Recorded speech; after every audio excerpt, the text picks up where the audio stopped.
Bima Pub, urahisi wa maisha.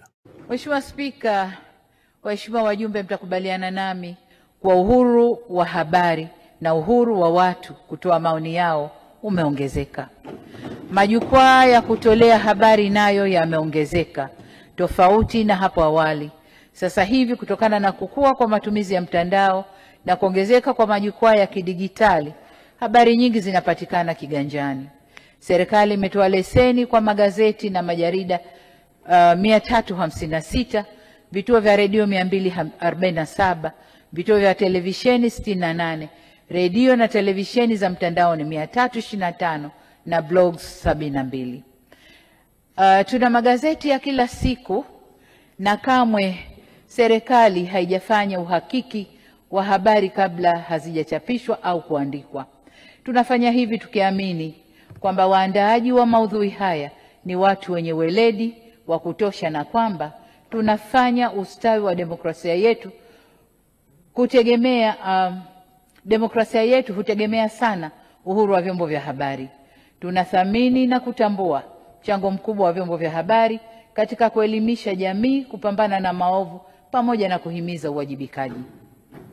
Katika kulinda na kutambua michango ya waandishi wa habari kwa jamii, tulifanya marekebisho ya sheria ya huduma za habari ya mwaka 2016 na kanuni zake. Pia tuliandaa tuzo za Samia Kalama Awards kutambua waandishi wa habari za maendeleo Tanzania.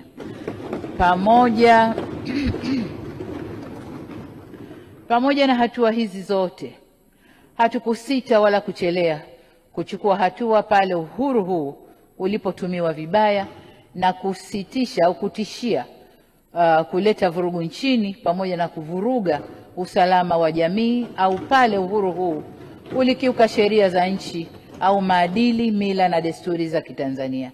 Hivyo basi tutaendelea kusimamia uhuru wa vyombo vya habari wakati wote.